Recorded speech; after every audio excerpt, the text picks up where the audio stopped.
All right. Well, welcome. Hey, I'm Lisa Listen with lisalisten.com and the blog Are You My Cousin?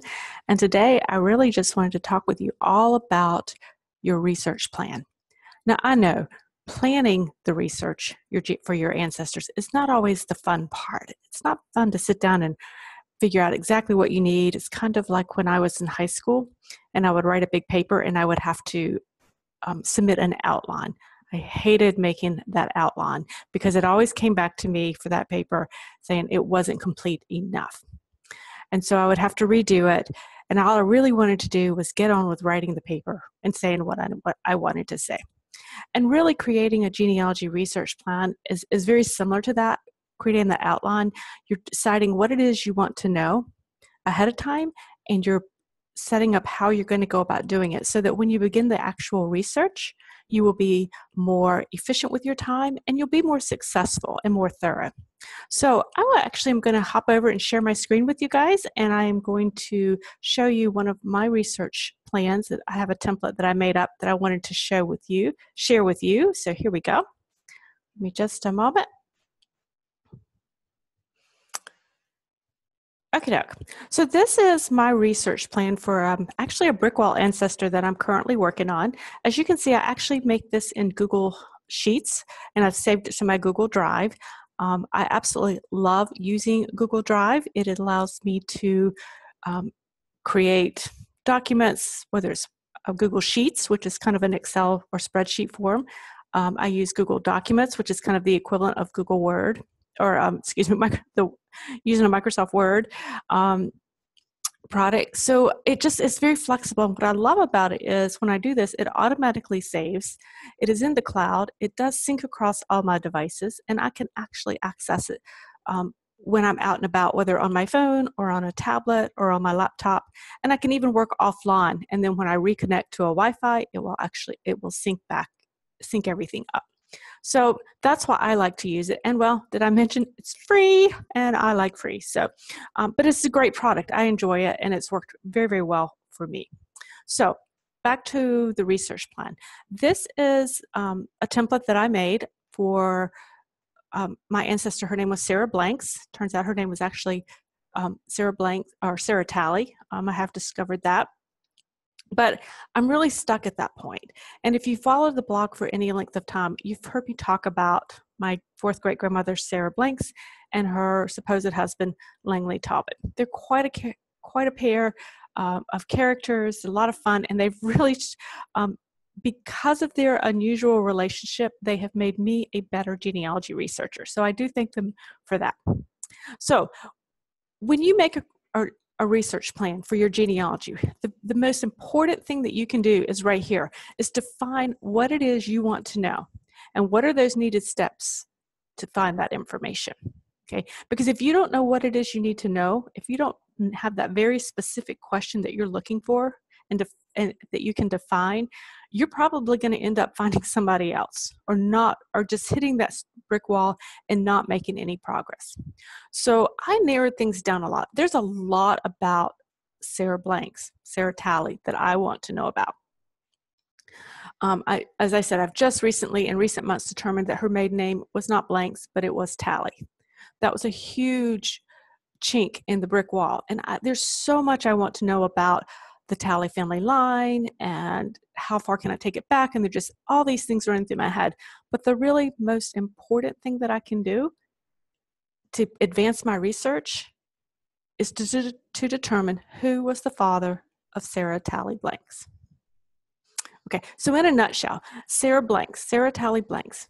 Blanks is her name from her first marriage. Okay, so she had a very short marriage. Her husband died young, leaving her with a child. All this was taking place around between 1818 and 1820 to 21. So it's a very narrow time period that I have her. So I need to know more about her, and I want to know who her father was. So I brainstormed and thought, okay, what records would Sarah have generated that would have potentially had her father's name on them? And that's exactly what I did. So I wrote down the question. I always want that front and center so I can see it. And then I'm going to go over here and I'm going to say, okay, what kind of record could I look at that might have her parents' name, her father's name on it? Well, the first off would be the marriage record. Now, I've seen abstracted information from it. I have not seen the original. So I really want to see that original marriage record to make sure I'm not missing something. And I want to know where those records located. Well, they're online because she was from the Halifax County and Mecklenburg County, Virginia area. Those records are online at Ancestry.com, and they're online from compiled marriages from 1740 to 1850. Or I can find the originals at the Halifax County Courthouse or the Mecklenburg County Courthouse. And again, I'm looking in both areas because I know that the area where she lived was right on the border, and these families were fluid back and forth across that county line. Okay, so one thing that was really important to note that I found in reading the Ancestry.line is that these do not show the original documents. They just show the information. They do not show the original. And since I want to find the original, I'm probably going to go and try to snag one from the courthouse when I find it. Another thing that to look at, another type of record might be the estate records. Oftentimes children are mentioned in their parents' estate records, whether it's a will, whether it's the probate, whether it's estate sales, whatever. You will often see children named there. So I don't know who her father was, the first name, but her maiden name was Tally, because I did find that marriage record. It did not answer my question, so I needed to find her husband's record, her father's estate record. And again, these are online at Ancestry.com. I got very fortunate up to 1850. But what if her father died after 1850? Well, the original records for estate and probate are going to be held at Halifax, at the courthouses. So it could be Halifax County, it could be Mecklenburg County, and quite frankly, it could even be Charlotte County because of the area that they lived in. So that's an important thing to note that, okay, I would probably, based on ages, I'm going to search for her father. He was probably born around 1770. I don't know for sure. It's just an estimate based on her age. And I'm going to extrapolate, perhaps he died even as late as 1860, which would make him a fairly elderly gentleman, but that's okay in this type of thing, so I'm going to go with that. Again, up to 1850, I can search online at Ancestry. But if I find nothing, and I think he may have died beyond that time period, then I'm probably going to have to go or find some way to look at the original records. Now, I can either order the microfilm through interlibrary loan at the Library of Virginia, or I can go to the Library of Virginia, or I can go to the individual courthouses that hold the original records. So it's several ways, and it's really how I decide really depends on my time, how feasible it is for me to get to one or the other places to find out if those did answer the question or not. If that didn't answer the question, okay, maybe I didn't find a good candidate, or maybe I found 2 or 3 men who could potentially be good candidates for her father, then I'm probably going to go ahead and hop on down to the Chancery Court records. Again, these are fabulous records for Virginia. These are that I love. I find such great information in them. And what I can go into those and look at this. Now, what I would, in trying to find out where they're located, the Halifax County records, for instance, that I'm looking for, are online, and I can actually read them online. It's great. Next best thing to having that original in your hand. But because I'm also researching in Mecklenburg County, Virginia as well, those are indexed at the Library of Virginia site, but they are not online. So I need to see the original, or I need to see the microfilm that would be at the Library of Virginia. Again, I needed to check and see what's available, where it's available, and I decide on how I want to access those records based on, my time. Can I actually get to the courthouse? Can I actually get to the Library of Virginia? Can I actually get to that repository?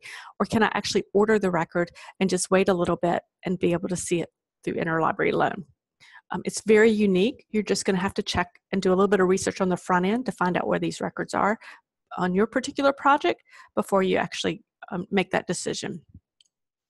And I actually wanted to put this tip in here under the notes for records, and it's really, this goes for any of the records that you find and you realize you may need to go to a repository, whether it's the state archives, whether it's the courthouse.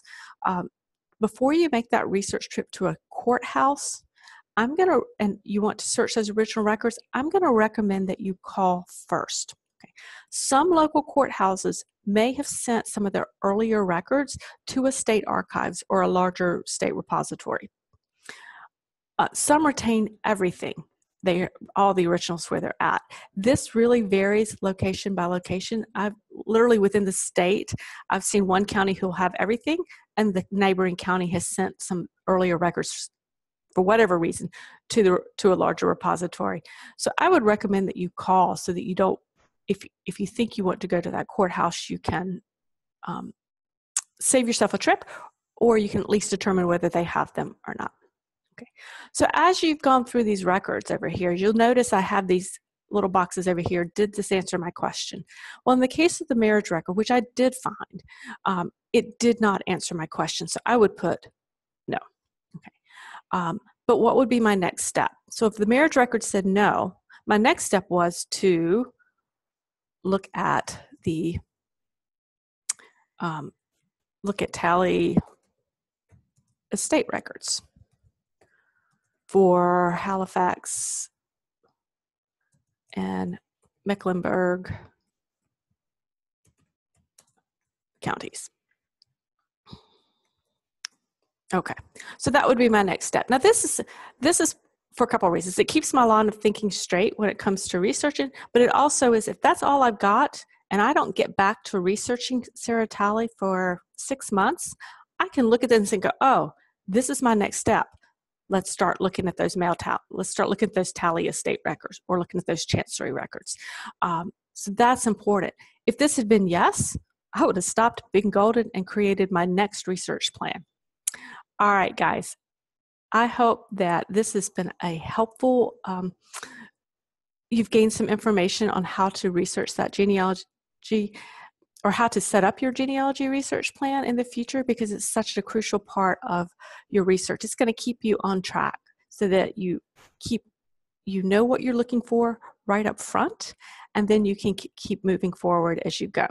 And it's also, as you know, with a plan, oftentimes life happens and we start a research project, but things don't go quick. We may have to wait for that trip. We may have to wait for that record to arrive through an interlibrary loan or something like that. And so it's really easy to forget where we are. So this will help you stay on track and be able to pick back up fairly quickly when you resume that research of your ancestor. All right, guys, have a great day. I look forward to hearing from you more, and enjoy. Have a great day.